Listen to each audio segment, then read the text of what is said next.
Louis Farrakhan has demanded an apology from Queen Elizabeth for her ancestors. She's a direct lineage of the King Georges, for their part in transporting slaves from Africa. And here's what he said. I'm going to show you part of his letter.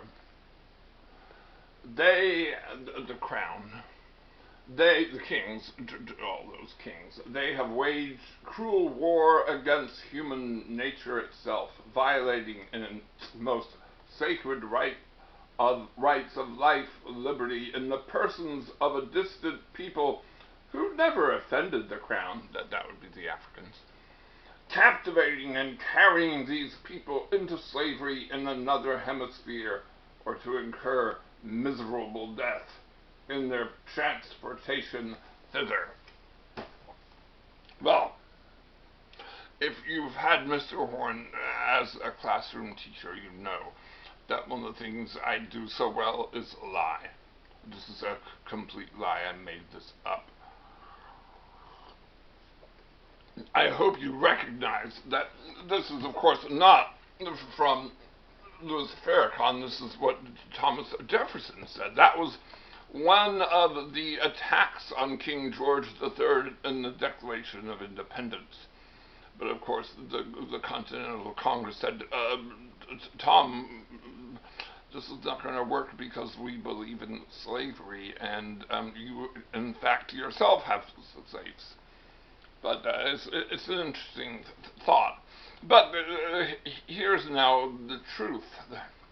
This year, the president of Mexico has asked Spain to apologize for what it did, the conquistadors and such.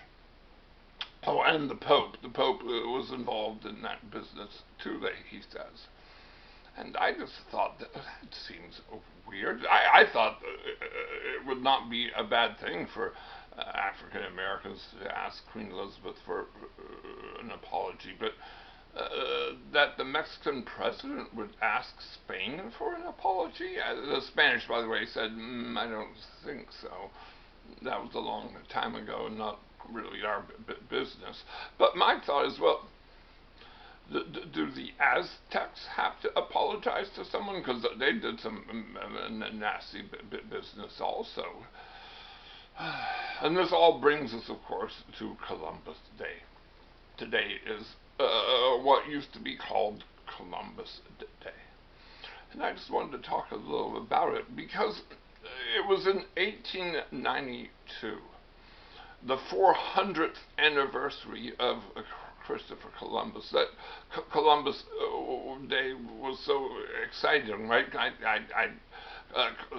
Chicago had the Columbian exhibition, and Notre Dame had these beautiful murals painted. If you think 19th century murals are beautiful, these beautiful murals of Columbus and his discovery of America, painted in one of their main buildings. Well, those paintings will be covered up. We've just decided that, not me, of course. Notre Dame has it. They've been attacked for it a long time, and now they have said that yes, we will cover them up.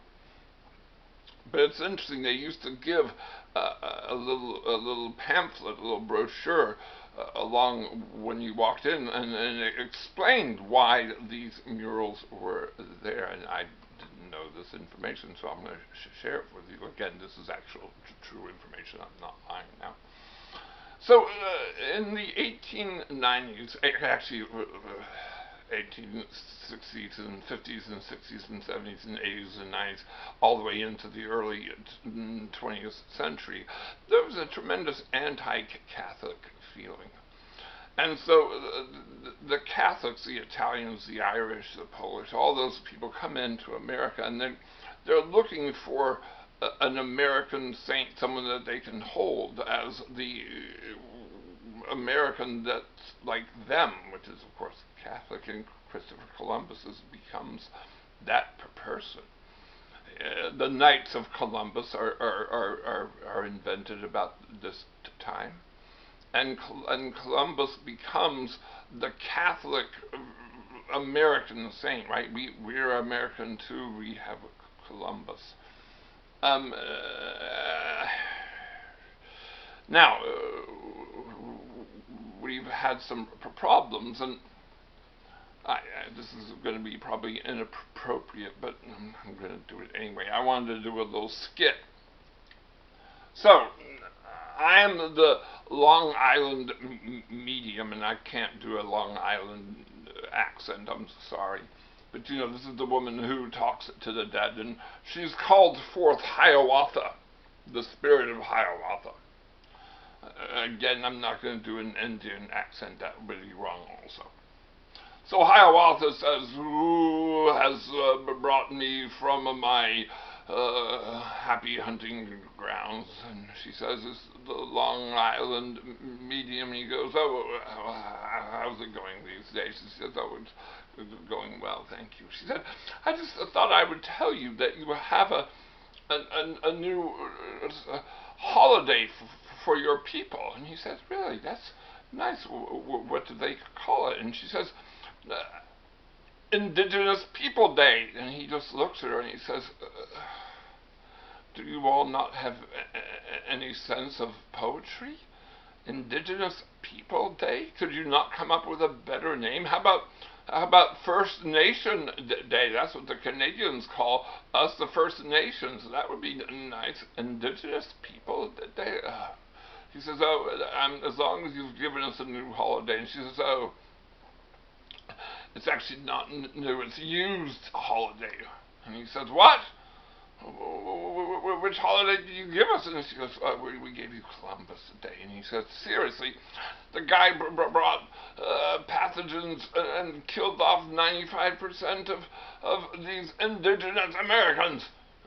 And you give us his day? What? This sounds awful to me. Why can't we have a day to celebrate us? Why do we have the day of victimhood? It would have been nice if you had given us a brand new day of celebration. And that's my story. I don't have much else to say besides that.